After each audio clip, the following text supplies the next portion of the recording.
This is a side lying hip hike exercise, so you're going to lie on your side. You want to keep your head comfortable so you can get a pillow so that you're relatively comfortable in your bones and you're not going to collapse in an uncomfortable position.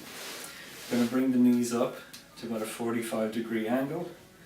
You can rest your top arm over your shoulder and over your hip. And the first step in this exercise is going to be keep the knees pinned but to lift the heel.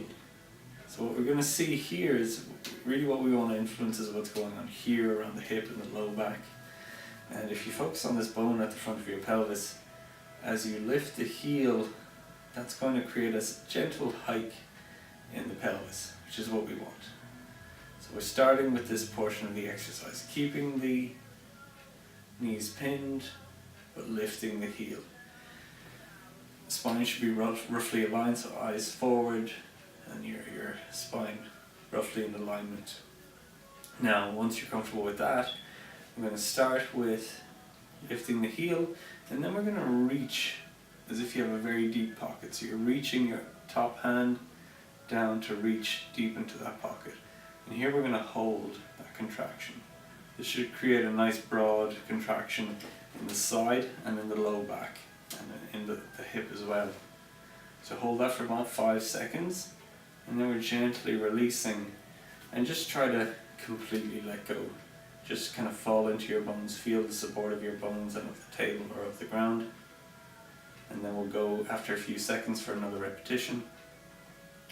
We're lifting the heel, knees pinched, and then reaching deep into that pocket, trying to get those last little millimeters of that reach, which is really going to get those muscles fired up. Hold for about 5 seconds, and then we're dropping back down and just completely letting that go, falling into your bones, letting go of that tension.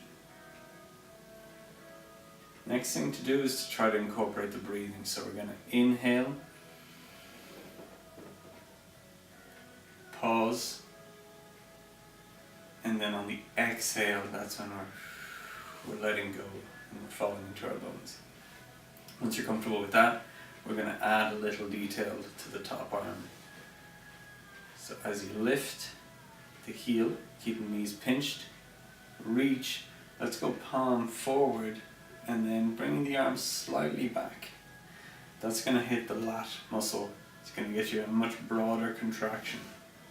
As you pull the arm back a bit, keeping the elbows straight, palm forward, holding that for about 5 seconds,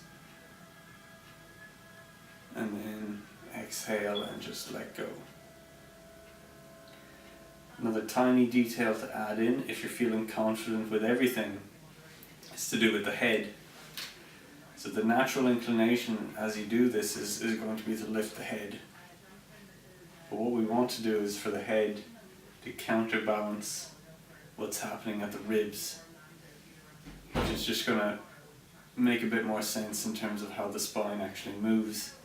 So we're here, lift the heel, reach down, but we're keeping our eyes level with our starting position, which naturally causes the head to counterbalance the spine.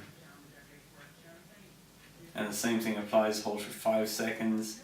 You should be getting a nice broad contraction through the low back, through the hip and the lat muscle, and then completely relax and fall into your bones. So practice this for a minute, maybe 2 minutes, just getting used to that movement, and trying both sides just so that you have awareness of how the two different sides move.